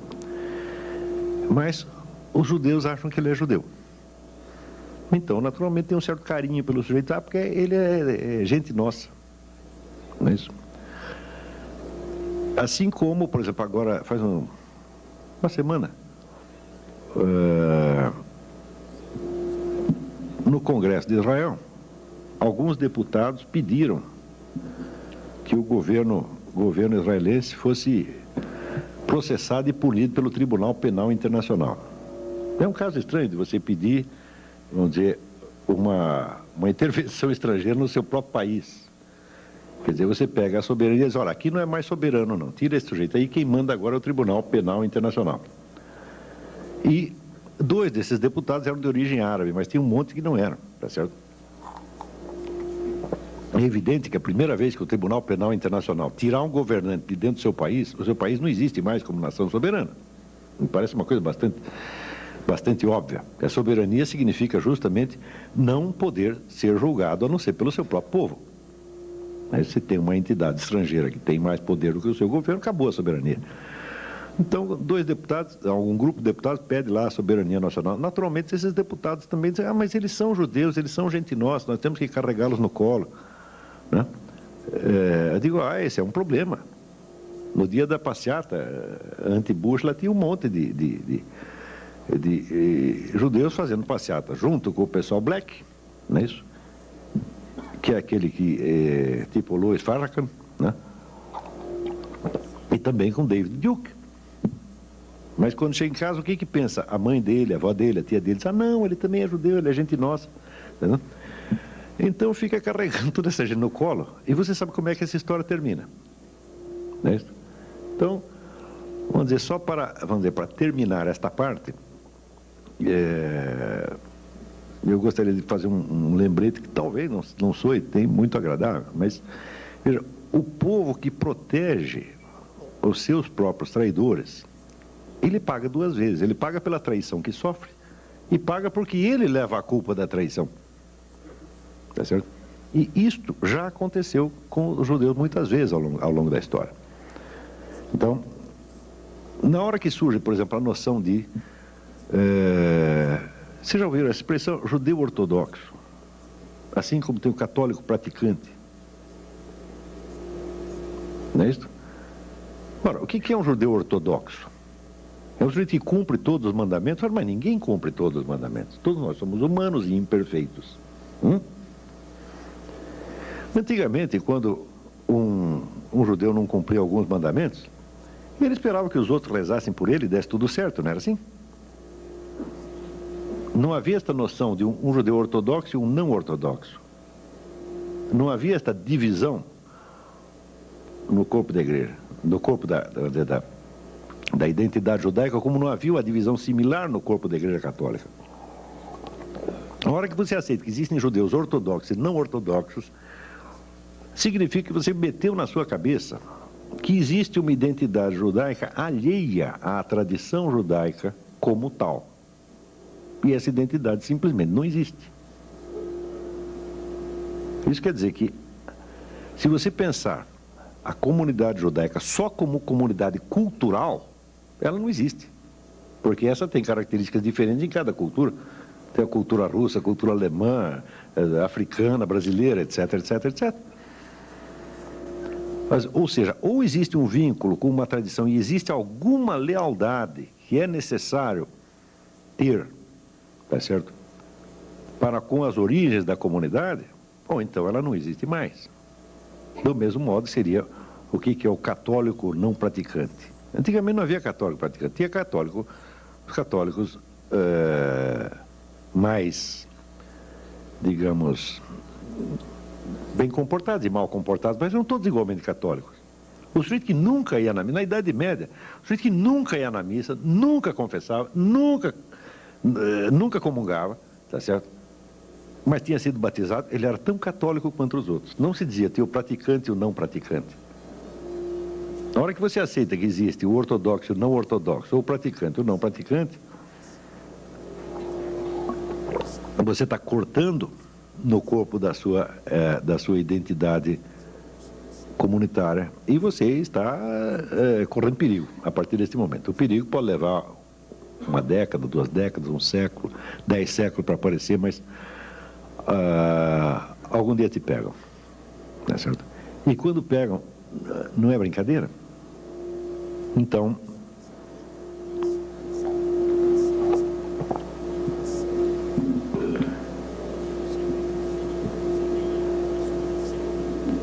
vamos dizer, só para encerrar esta parte, depois de ter mostrado, vamos dizer, as origens nazistas e comunistas da ideologia islâmica, vamos dizer, não precisa reforçar o perigo que isso representa para todos nós. Eu digo, bom, nós não podemos determinar o que os muçulmanos vão fazer, tá certo? Mas nós podemos saber o que nós vamos fazer. E eu sei que não é da minha conta, nunca se deve dar conselho para ninguém, tá certo? Mas não esperem de mim que eu passe a mão nas suas cabeças, digo, vocês são maravilhosos, etc, etc.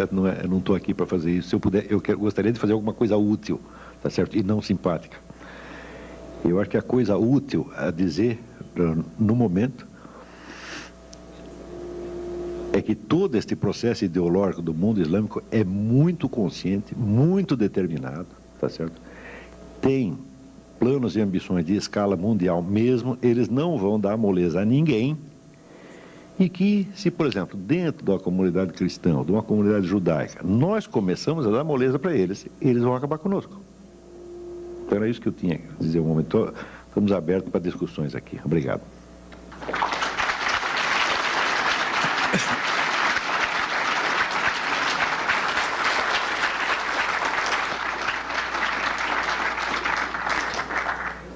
Olá, eu tenho já algumas questões que chegaram aqui. Na verdade, aqui é uma frase para você comentar. É do Márcio Mendes. A terceira grande guerra instalou-se na política, na economia, no social, com destaque na religião. Militarmente, num espaço não medido de tempo, a deflagração total será sentida.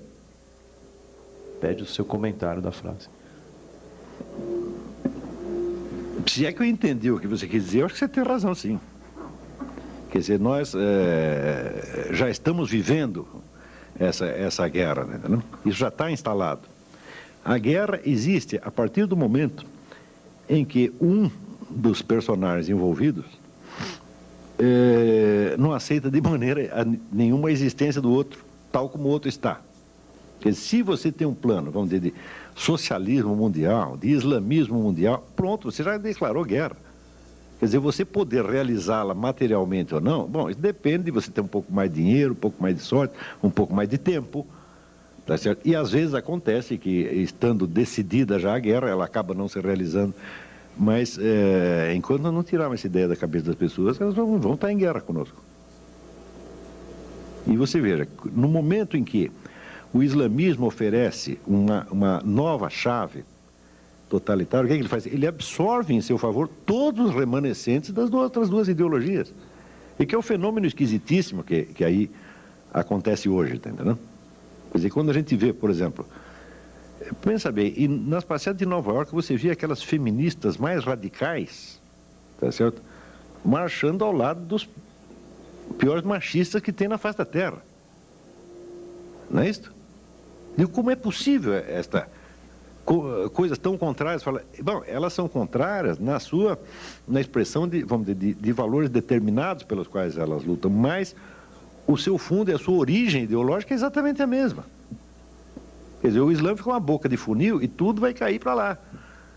Tá entendendo? Agora, espero que vocês entendam que quando eu estou falando, vamos dizer, do Islã moderno, revolucionário, eu seria o último a querer, vamos dizer, jogar sobre o Islã tradicional as culpas do Islã revolucionário. Assim, seria tão absurdo quanto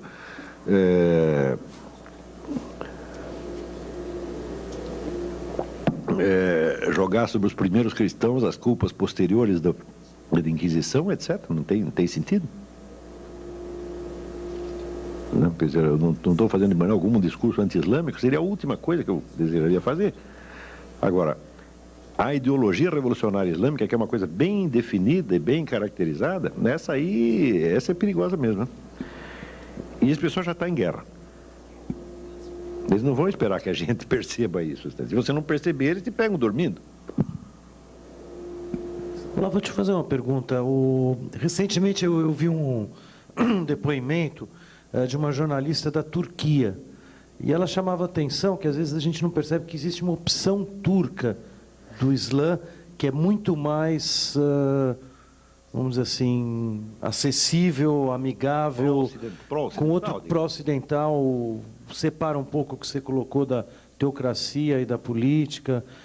Enfim, ela colocava como uma opção o modelo turco. Bom, mas é o modelo turco, mas ela está pensando em termos de estados, tá certo? E você veja, eu já estou falando em termos de movimento de massa, quer dizer, não existe uma ideologia turca, você está entendendo? Não existe uma doutrina política turca, democrática, por exemplo, que possa se espalhar entre os muçulmanos e neutralizar a influência desse pessoal radical. Não tem isso, está entendendo?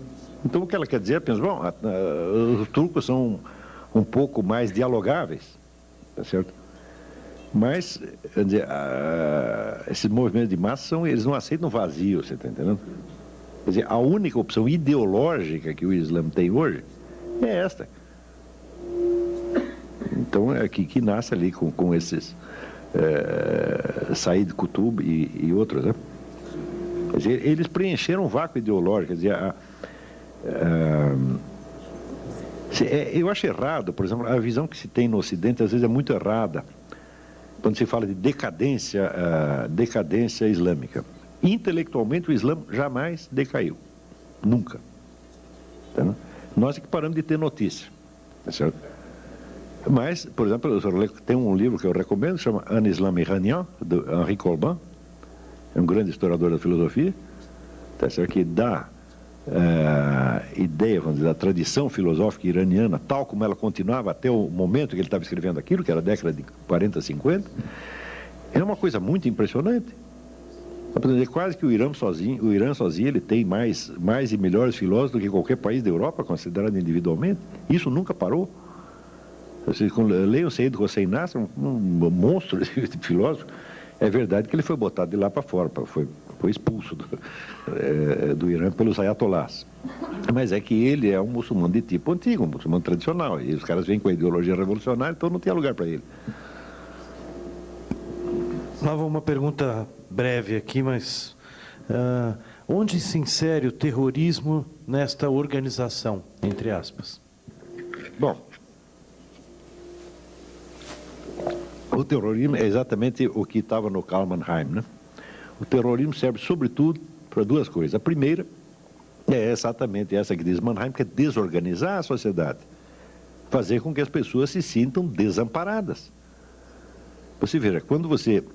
No Rio de Janeiro, por exemplo, quando você vê assalto para tudo quanto é lado, narcotráfico, etc., etc., você fica com raiva de quem? Dos traficantes? Eu nunca vi ninguém com raiva dos traficantes. Você fica com raiva do governo. Não é assim? Isto é a estratégia do grupo nazista, como diz o Mannheim. Você se sente desamparado pelo seu grupo, você fica com raiva do grupo e se afasta dele. E é aí que eles te pegam mesmo. Tá certo? Então, o terrorismo é, sobretudo, esta arma psicológica para fazer você ficar com raiva do seu governo. Nós vimos o que aconteceu na Espanha. O pessoal ficou com mais raiva do Aznar do que de quem jogou a bomba. Está compreendendo? Então, isto é uma coisa. Outra coisa é aquele negócio da guerra assimétrica que eu tentei explicar, não, que eu mencionei no artigo da Folha, porque jornalismo hoje é o seguinte, o tamanho dos artigos diminui cada vez mais, né? Diminuindo, tem um jornalismo minimalista. Então, só dá para você dizer as coisas, mas não dá para você provar nada. Se a prova fica... Bom, quem quiser a prova, vai lá em casa, eu te explico o resto, né? Tem que dar o endereço do cara, né? Então... Essa coisa da guerra assimétrica, é um conceito que foi desenvolvido, sobretudo, pela KGB, muito antigamente, mas que a KGB mesmo nunca conseguiu usar de maneira plena. Só ele vem sendo usado agora. Na guerra assimétrica, você não julga os dois lados pelos mesmos critérios. E eles, de certo modo, não fazem a guerra no mesmo campo. Um está lutando aqui, o outro está lutando no outro plano. Quer dizer, os exércitos não se encontram. Tá, né? Então, por exemplo, no caso dessa, se você pega o que se publica, por exemplo, contra Israel, Israel é sempre cobrado e exigido em nome de certos compromissos morais, jurídicos, etc., que o governo israelense tem. O outro lado não é cobrado por quê? Porque não tem compromisso nenhum. Então, um lado pode tudo, o outro não pode nada. Agora, o lado que pode tudo, ele ainda pode fazer chantagem emocional com o outro, chantagem moral com o outro. Isso foi muito bem aplicado no tempo da Guerra da Argélia. Talvez foi o primeiro laboratório. Né? Tem esse livro do Jacques Beau, que é um estrategista suíço, chama A Guerra Assimétrica ou A Derrota do Vencedor. E ele mostra que na Guerra da Argélia, o pessoal da Frente Nacional de Libertação fazia tudo, fazia narcotráfico, assassinato em massa, tomava dinheiro do povo, usava prostituição, mas fazia o diabo, era um inferno aquilo lá. Mas, se um sargento francês deu umas bofetadas num prisioneiro argelino, aquilo era denunciado na mídia do mundo inteiro, tortura, sabe? Então, o julgamento, a mídia é diferente. Esse aqui pode fazer tudo, o outro não pode fazer nada. Por quê? Porque o outro assume compromissos legais. Nós não assumimos nenhum, nós estamos livres. Então, um lado fica acima do bem e do mal. Então, você veja agora, eu também escrevi sobre isso, escrevi no Globo. Então, olha, os americanos, o que eles fazem com os prisioneiros iraquianos? Eles tiram a roupa deles, fazem umas piadas de mau gosto, humilham o sujeito, não é isso? E os iraquianos, o que fazem? Esfola, queima vivo, corta o pescoço. Tá certo? E por que o pessoal fica mais indignado com o que o americano fez? Bom, você tem de fato, são dois delitos. Tá certo? Mas não são a mesma coisa, não tem a mesma gravidade. Então, por que o delito menos grave causa mais escândalo? Porque quem o cometeu está comprometido moralmente, ele tem compromisso, ele é uma democracia, ele é um Estado constituído, etc. E o outro? Nós já somos bandidos mesmo, nós temos direito a tudo. E é por isso que o povo também não fica com raiva do assaltante, do sequestrador, do narcotraficante, mas fica com raiva da Rosinha Garotinho. Então, eu jamais seria capaz de ficar com raiva da Rosinha Garotinho. Porque para ser objeto de uma emoção humana, a pessoa precisa, em primeiro lugar, existir. Não é isso? Ela não cumpre essa condição. Fala, eu não consigo ter raiva, nem nada. É a pessoa que está lá. Agora, eu dos traficantes e bandidos tenho raiva sim. Agora, quando você começa a ficar com raiva do verdadeiro agressor, para ter raiva deles, você precisa ter uma certa coragem. Santo Tomás de Aquino diz o seguinte, que a única diferença entre o raiva e o medo, ele diz que a raiva e o medo são a mesma emoção. Só que se você mede o adversário e ele é mais fraco, você fica com raiva. Se ele é mais forte, você fica com medo. Lá eu tenho um comentário aqui, está aqui identificado, da Viviane Ravetti.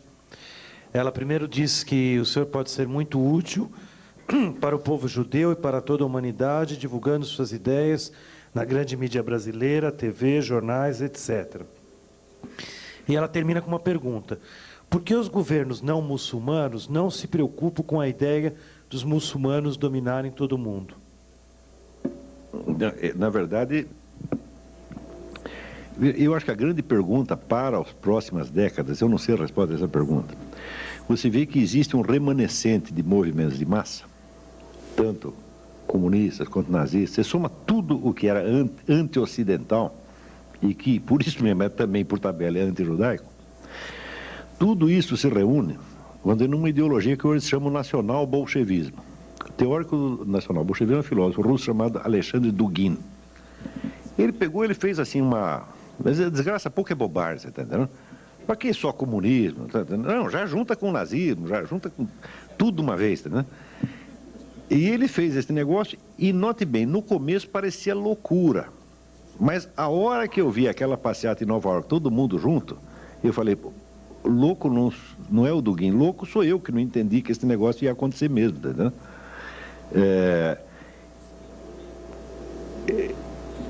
Existe esse movimento, que é meio socialista, meio nazista, é anti-americano, anti-ocidental, assim. E por outro lado tem um movimento islâmico. Um está achando que vai usar o outro está achando que vai usar o um. Tá? Esta é a pergunta para as próximas décadas. Quer dizer, quem vai se utilizar de quem? Cada um está esperando que vai usar o outro. Tá? Se alguém aqui souber a solução disso, e souber quem vai ganhar essa parada, porque existe uma aliança tática no momento. Tática até estratégica, de longo prazo, mas Mais dia, menos dia, isso vai rachar. Mas eles só vão brigar entre nós depois deles acabarem conosco. Então, na verdade, não teremos que resolver esse problema, nós não estaremos mais aqui. Lá vou ter uma pergunta provocadora aqui para você. Não estou conseguindo ver o nome, mas como você comentaria o capitalismo ocidental? Tua posição? Ah, como? Não é o capitalismo, é o capitulacionismo. Capitulacionismo. É Eu interpreto, em primeiro lugar, que ele não é bem um capitulacionismo. Esse negócio está cheio de gente que está trabalhando para o lado de lá. Não tem capitulacionismo, tem traição. Tem sujeito vendido, isso tem. Agora, essas coisas, vamos dizer, eu estou dizendo isso não porque eu saiba caso por caso, fulano de tal tem uma conexão com não sei o quê. Eu não, com relação à situação presente, não sei, mas eu estudei a história do passado. Então você veja, por exemplo, nos Estados Unidos, houve aquele forrobodó nos anos 50 porque o tal do Joe McCarthy disse que havia 57 agentes soviéticos no governo americano. E todo mundo diz, caça às bruxas, etc, etc. Bom, depois que acabou a União Soviética e se abriu os arquivos de Moscou, se descobriu quantos agentes havia mesmo. Tem mais de 300. Está entendendo? Então, muita gente que se fez de ofendido com aquilo, na verdade, não era ofendido. O próprio sujeito que estava denunciando a caça às bruxas era um agente soviético. Hoje, isso está esclarecido definitivamente. Não é... No Brasil, não, porque nada do que se...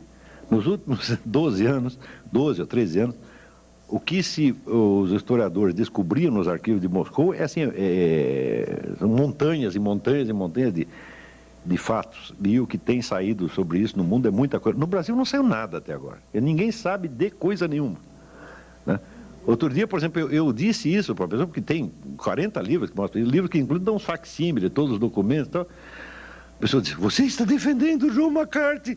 Ai, que horror! Eu falei, mas como defendendo? Não se trata disso, é um negócio de história, já foi. Quer dizer, não posso tomar partido numa briga que já acabou quando eu tinha 5 anos de idade. Não é isso, né? É simplesmente, estou dizendo, olha, o cara disse que tinha 57, ele na verdade não sabia de nada. McCarthy não sabia de nada, ele acertou por, como é que se diz, no escuro. Você vê que pela sucessão de burrada que ele fez, ele não está sabendo, alguém assoprou a coisa para ele, e ele já, querendo fazer sucesso, sobe na tribuna da Câmara e mete a boca no trombone, tá certo? Mas ele não sabia, não tinha realmente prova de nada, tá entendendo? Então, quem não tem prova, se você tem uma denúncia de um crime e não tem prova, e não tem uma coisa certa, o que você faz? Você sai gritando? Não, você vai investigar, não é isso? Ele não investigou nada, já fez aquela barulheira toda na hora e se deu muito mal, é claro que tinha que se dar muito mal. E desmoralizou a sua própria causa. Está compreendendo? Mas o fato é que os agentes da KGB estavam lá mesmo, estavam, e hoje a gente sabe os nomes de todos eles. Vocês descobriram coisas absolutamente assombrosas nos últimos 10 anos. O público brasileiro ignora tudo isso. Existem uns 200 livros sobre isso, importantíssimos, que estão no mundo inteiro, estão dando um bafafá. Aqui não. Então eu não vejo muito capitulacionismo, porque por analogia, tá certo? Esse pessoal que quer muito apaziguar, quer passar a mão na cabeça de terrorista, eles não são apaziguadores, não. Eles estão do lado de lá mesmo. Eu quando li, por exemplo, essa notícia desses deputados que queriam o Tribunal Penal Internacional caçando lá o governo de Israel, você vai dizer, isso é capitulacionismo. Eu falei, nada, pô, não me engana. Daqui uns anos você abre um arquivo, aparece, esse cara ele era meio do Al-Qaeda, está aqui, ou então recebeu uma grana. Eu não tenho prova disso, estou falando por analogia apenas, tá entendendo? E como isso já aconteceu muitas vezes ao longo do século XX, eu suponho que esteja acontecendo de novo. E tem um outro lado, existe um sujeito chamado Jack Wheeler, é um escritor americano. Ele se faz a pergunta, por que tantos de nós, tanto nos Estados Unidos quanto em Israel, por que a gente sempre vive cedendo a esses caras? Por que a gente quase pede perdão a eles, deles baterem na gente, entendeu? Então ele disse, quer saber, eu vou contar uma história. No Amazonas, no Brasil, tem uma tribo de índios, quando nasce um bebê, né? A mãe, a primeira coisa que ela faz, ela coloca o bebê no chão e começa a chorar e dizer como o bebê dela é feio. Por que Deus mandou um bebê tão horroroso? Ela faz isso para quê? Para acalmar os demônios. Para os demônios não ficarem com inveja, tá entendendo? E ele diz, olha, as classes intelectuais, as classes dominantes do Ocidente, elas cedem perante esse tipo de chantagem por este mecanismo primitivo de medo do invejoso. Veja, que coisa interessante. Ele não fala que o mecanismo básico é inveja. Não, é o contrário. É o medo da inveja, é o medo do mal olhado. Então você vê um sujeito falando mal de você, falando coisas horríveis, sendo injusto pra caramba. Você sabe que é injusto, mas você teme que aquela raiva que ele tenha de você te faça mal psicologicamente. E daí você pergunta, o que você quer, meu filho? Te dou tudo. É a base também da síndrome de Estocolmo, é isso, né? O medo do mal olhado. Então fala, faz o seguinte, você acredita em natural ou acredita em macumba? Você escolhe. Você está entendendo? E eu acho que Deus está do teu lado, tu não tem que temer nada. Se você é cristão, você é judeu, você está defendido. Não tem esse problema. Agora, se você é cristão ou judeu assim, nas terças, quintas, né?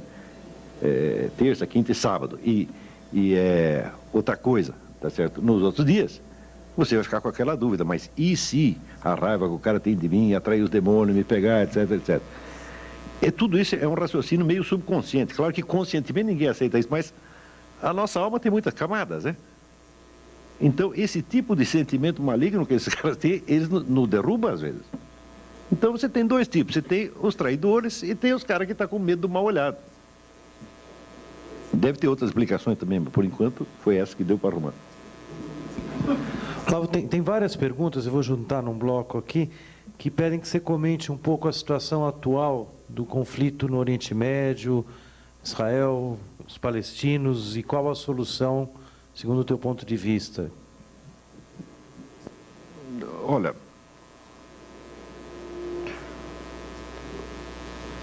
sempre que você tem assim, vamos dizer, uma situação política determinada, e as pessoas querem que a gente tome uma posição, eu falo, é difícil tomar uma posição.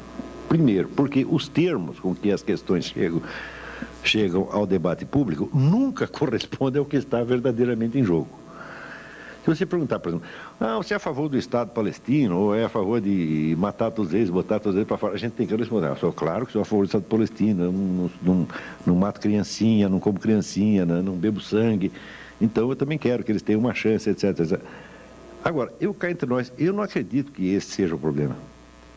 Eu acho que tudo isso é pretexto. A partir da hora que você tem uma estratégia, vamos dizer, mundial, em que você vê conexões de organizações terroristas que começa lá na Sibéria, passa pelo Oriente Médio e vai terminar aqui no Paraguai. Eu falo, é claro que esse negócio de Estado palestino é um pretexto. Se não for isso, será outra coisa. Sempre haverá algo pelo qual eles vão culpar todo mundo e tentar fazer os outros sentir, como é que se diz? Sabe, essa inoculação de culpas e a inoculação do sentimento maligno, sempre terá um meio de fazer isso. Se você não os satisfaz, eles ficam cada vez mais revoltados. E satisfaz, eles querem outra coisa. Portanto, assim correr, o bicho pega, se ficar, o bicho come. É com isso que nós temos que aprender a lidar. Então, você é a favor do Estado palestino ou contra? Eu não sei. Eu não estou interessado. Eu estou interessado no que vocês estão fazendo aí. Com relação a isso, você faz do jeito que você quiser. Agora, veja, o sujeito que articula o debate, você pensa, se tem uma luta de boxe, né? Tem aqui, sei lá, o famoso clássico Cassius Clay contra Evander Holyfield. Qualquer um deles pode ganhar, não é verdade? Mas, o seguinte, a firma que promoveu a luta vai ganhar de qualquer maneira, né? Então é o seguinte, quem montou o debate? Quem equacionou os problemas, está entendendo? Quem escolheu os candidatos, quem escolheu as alternativas e está me formulando o problema. Esse é que é o gostosão por trás do negócio. Então, todo o equacionamento que nós vemos na mídia hoje é como se fosse realmente um problema de povo palestino.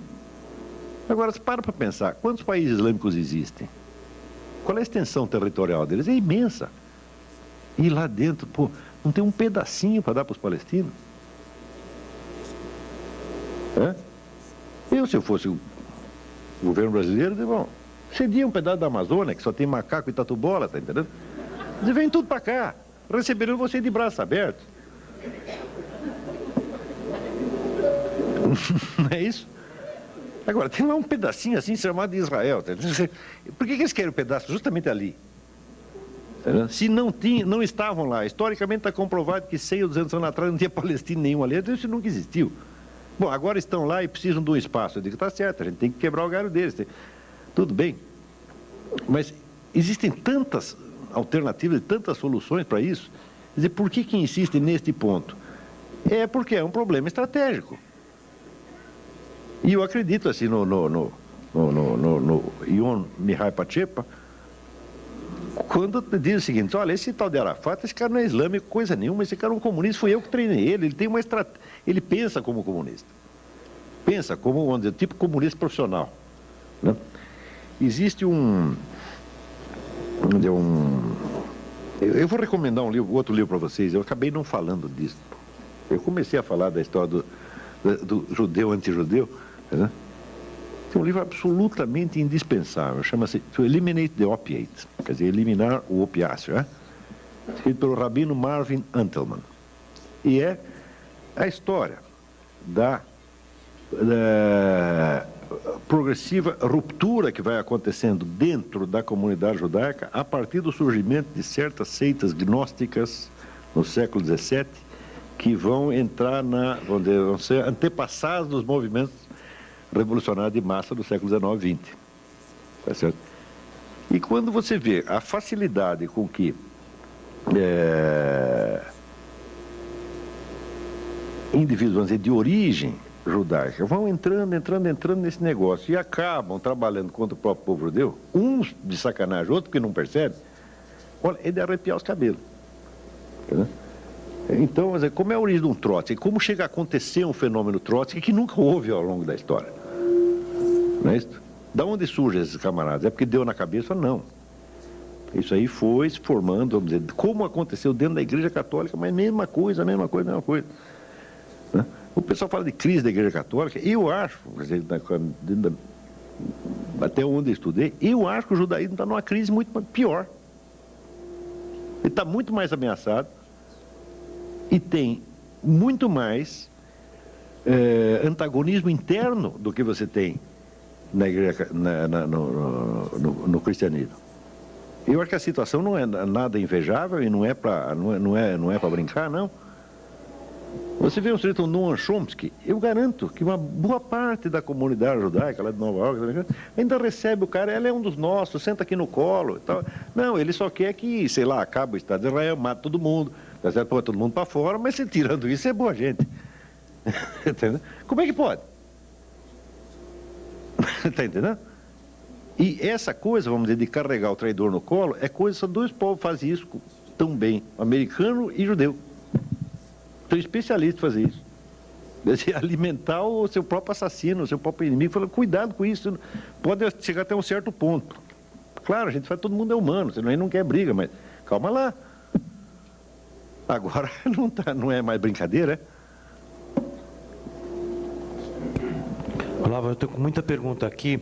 Eu vou talvez te fazer uma questão, alguém também sempre buscando soluções, né? O que o senhor acha da tolerância como forma de resistência a todas as formas de totalitarismo, autoritarismo?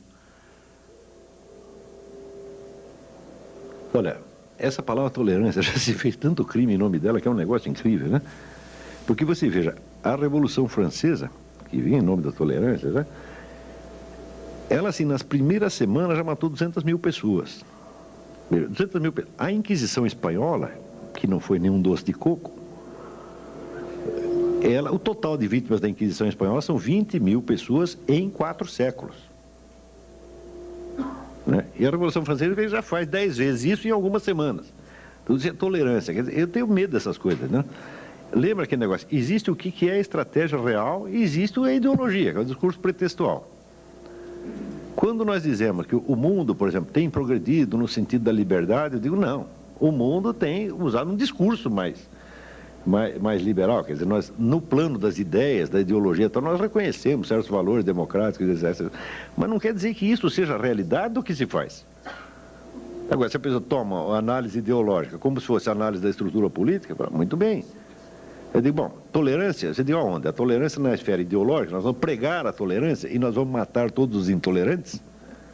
É? Bueno, a gente vê isso, né?